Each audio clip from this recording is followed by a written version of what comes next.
Bonjour, nous allons continuer à utiliser les retouches de Picasa.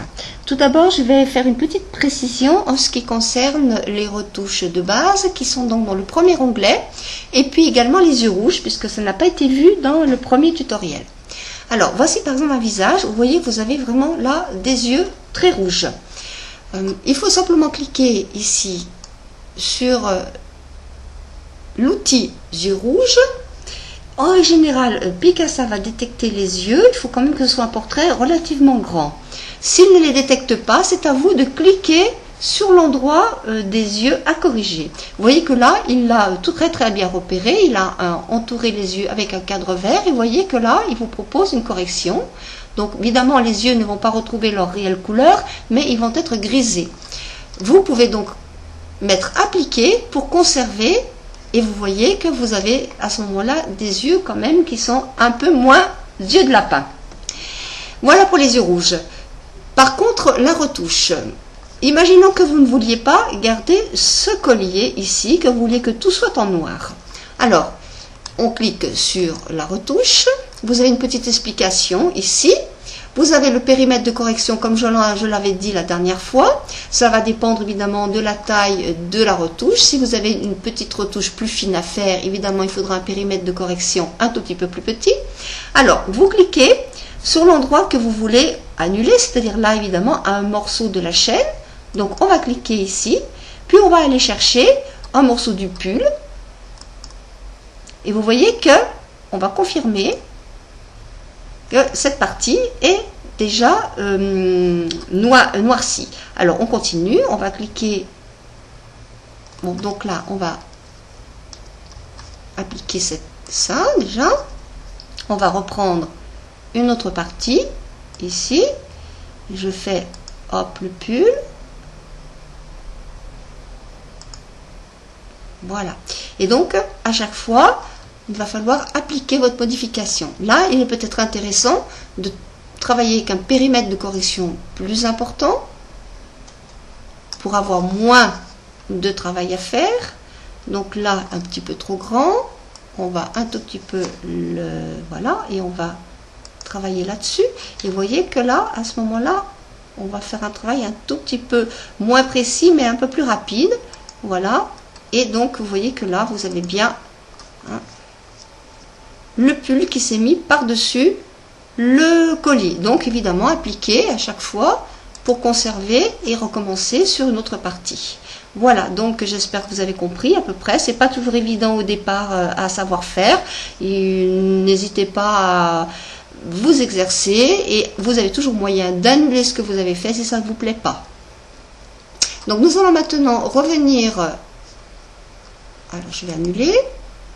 Nous allons donc maintenant revenir sur le deuxième onglet qui est celui uniquement des lumières. Alors vous verrez qu'en jouant sur les curseurs, vous obtenez différentes lumières. Vous allez voir la différence. N'hésitez pas à utiliser et à regarder ce que ça fait. Il faut être un petit peu un explorateur. Vous voyez que parfois l'ombre est très intéressante quand il y a des photos qui ont été trop exposées au soleil. Par contre, lorsque vous avez des photos extrêmement sombres, l'éclairage d'appoint ou les hautes lumières peuvent vraiment vous récupérer une photo qui a été très sombre. Ne jetez pas à la corbeille des photos qui sont trop sombres, trop noires, parce que vous pouvez vraiment les récupérer avec ces sélections-là. Éclairage d'appoint, haute lumière, vous pouvez sauver vos photos grâce à cela. Vous avez aussi une température de couleur, c'est-à-dire si vous pensez que votre flash a enlevé des couleurs dans votre photo, vous pouvez évidemment aussi utiliser ce curseur. Puis bien sûr, si vous pensez que vos réglages ne sont pas bons, vous pouvez tout annuler et tout recommencer. Alors attention, si vous voulez conserver les réglages que vous avez faits une fois que vous aurez fermé Picasa, n'oubliez pas, pour quelques modifications que vous ayez fait, que ce soit du recadrage, de la couleur, etc., il faut enregistrer votre image. Vous avez ici dans Fichier, Enregistrer. Si vous ne cliquez pas sur Enregistrer, une fois que vous aurez éteint votre ordinateur ou votre Picasa, eh bien vous retrouverez votre image telle qu'elle était au départ et rien n'aura été conservé. Donc pensez bien à faire Enregistrer pour qu'ensuite dans votre bibliothèque d'images, les modifications soient bien activées. Vous voyez que vous pouvez à tout moment annuler l'enregistrement si vous voulez encore remodifier pour une raison ou une autre.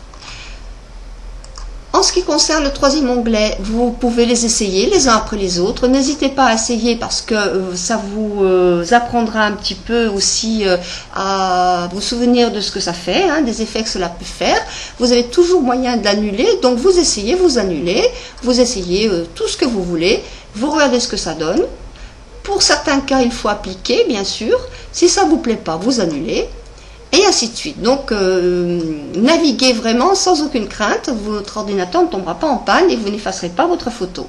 Vous avez des effets qui sont parfois assez rigolos, comme celui par exemple d'inverser les couleurs, vous voyez. Bon, et bien sûr, on annule. Voilà. Dernier onglet, par exemple la fonction dessin. Comme je vous le disais auparavant, ça peut être intéressant si vous voulez faire un portrait. Vous avez déjà les grandes lignes, vous n'avez plus qu'à le peindre ou à le colorier. N'oubliez pas bien sûr d'appliquer, sinon on annule. Et puis vous avez bien sûr bordure, qui peut être intéressant. Alors vous avez une bordure noire par défaut, mais bien sûr ici vous pourrez changer la couleur. Donc ça c'est la couleur extérieure. Vous avez aussi un panel différentes couleurs. Vous voyez qu'à chaque fois vous pouvez choisir. Si vous voulez un bleu, vous cliquez sur le bleu. Vous avez l'épaisseur ici que vous pouvez choisir. Et ici, c'est une bordure extérieure.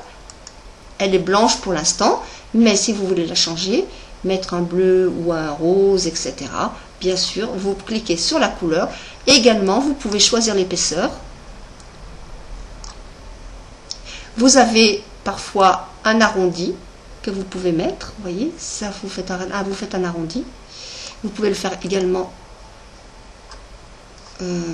là-dessus, voilà, hein. Donc on va remettre à nouveau le bleu, voilà. Auteur de la légende, là c'est si vous écrivez une légende en dessous, donc vous pouvez faire de la place. Et bien sûr, n'oubliez pas d'appliquer si vous voulez conserver ou annuler si vous voulez faire autre chose. Une fois que tout est fait, je répète, n'oubliez pas, fichier, enregistrer. Alors un dernier petit conseil aussi qui est pas mal, le vignettage. Alors le vignettage vous permet parfois de donner un petit effet de flou autour de la photo et parfois aussi d'effacer ou de cacher quelques petites imperfections qui peuvent être au niveau des coins. Alors vous avez bien sûr la taille que vous pouvez réduire ou agrandir de ce vignettage, de ce flou, et bien sûr la couleur. Donc là, si vous voulez un flou plutôt verdâtre, plutôt jaune, vous voyez, vous pouvez tout à fait changer de couleur. Vous avez un niveau qui vous permet, vous voyez, d'avoir quelque chose de plus ou moins clair, une atténuation sinon, des couleurs, voilà. Et vous appliquez bien sûr si vous voulez conserver cette couleur et cet effet, sinon vous annulez.